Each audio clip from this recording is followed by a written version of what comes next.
Alors maintenant on va voir les couleurs, on a vu la typo, on va voir les couleurs maintenant. Donc les couleurs, il faut savoir de quoi parle son site.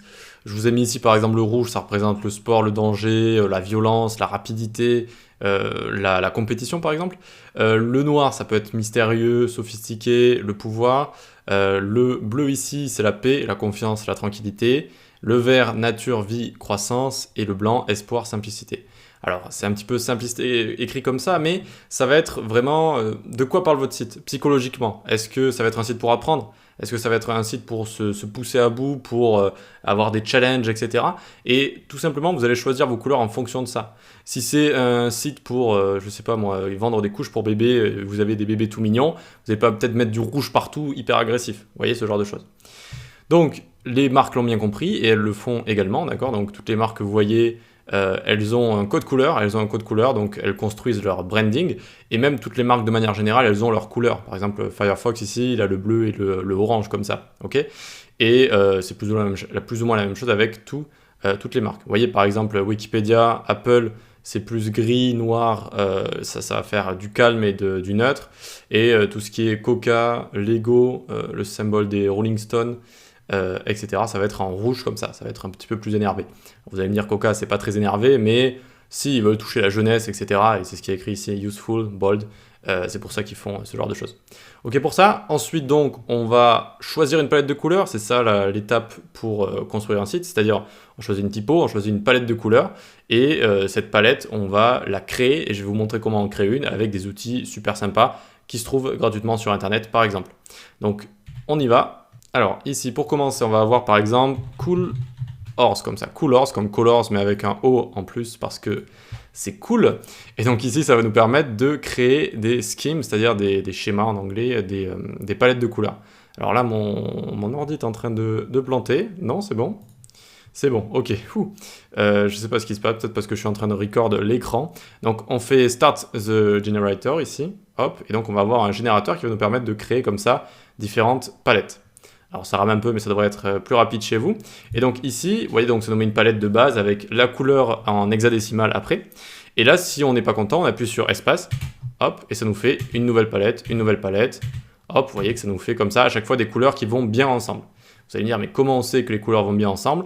On va le voir dans l'outil suivant, mais en tout cas là, soyez-en sûrs, les couleurs vont à chaque fois bien ensemble. Et donc imaginons une couleur me plaît à un moment. Voilà, le bleu clair me plaît. J'appuie sur Lock ici, et je continue à appuyer sur espace. Ça va trouver des couleurs qui vont bien avec cette couleur-là, d'accord? Donc, imaginons, voilà, maintenant le mauve ici me plaît, tac, je continue, tac, tac, et tac par exemple. Ok, et hop, on a une palette de couleurs comme ça, voilà. Donc ça c'est pas mal, c'est Coolors comme ça, il existe plein de sites pour trouver des couleurs, vous pouvez taper Tool to find scheme color par exemple. Sinon il y a également Adobe Colors, et là ça va être assez sympa, vous allez voir pourquoi. On va voir donc une roue chromatique avec les couleurs, etc.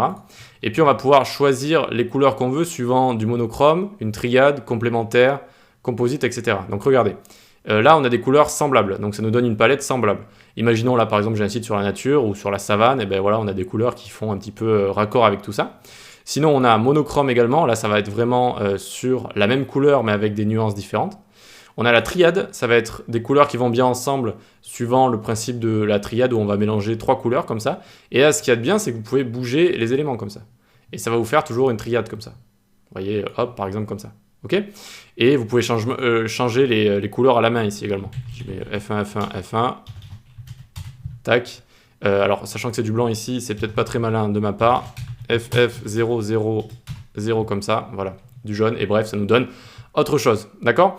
Donc ensuite, on a complémentaire, des couleurs qui vont se compléter, ça peut être pas mal, ça, j'aime bien les couleurs complémentaires pour faire une partie du site d'une certaine couleur, ou alors le texte d'une certaine couleur, par exemple en mauve ici, et ensuite le fond qui va être plutôt comme ça, vous voyez que ça peut être pas mal.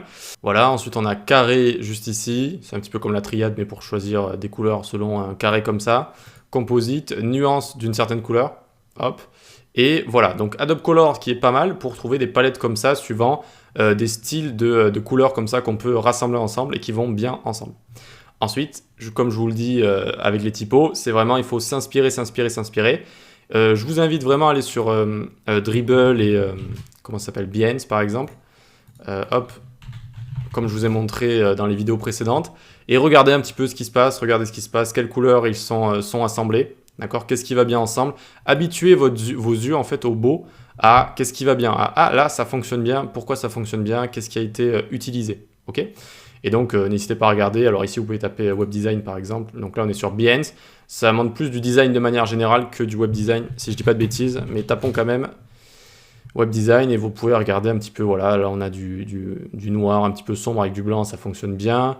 Là, regardez un site de vin un peu mystérieux, luxe. C'est stylé aussi. Ce genre de choses. Là, du rouge un petit peu. Vous voyez? Et enfin, vous pouvez taper Best Color Scheme, comme ça. Hop, et tous les sites ici sont bien à peu près. Vous regardez des combinaisons de couleurs, en fait. Vous voyez, donc hop, on arrive ici.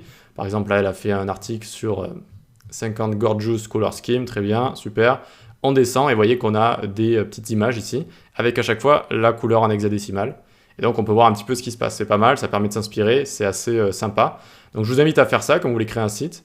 Et puis voilà. Vous voyez qu'à chaque fois, ça va être les couleurs vont vraiment influencer, enfin c'est plutôt de quoi parle le site va influencer les couleurs. Le thème du site va influencer les couleurs, d'accord? Et voilà, ça peut donner des choses assez sympas. S'il y en a une qui vous tape dans l'œil, hop, vous avez juste à prendre des couleurs ici. Vous pouvez même prendre les couleurs puis essayer de les changer un petit peu ensuite en revenant sur des outils, etc. Et voilà. Donc là, j'avais ouvert 2 autres sites, mais c'est plus ou moins la même chose, d'accord? À part si... Voilà, ok, c'est plus ou moins la même chose, vous voyez, ils vont vous montrer des choses comme ça. Là, on est sur du bleu un petit peu nature, du vert pareil, ça fait un petit peu style Islande et compagnie. Voilà. Ok pour ça, c'est pour choisir les couleurs, pas très compliqué, on a plein d'outils qui sont à notre disposition pour ça, on s'inspire, on regarde ce qui fonctionne, on fait attention à bien respecter le thème du site, pas viser à côté, viser hors sujet, et ça devrait bien se passer.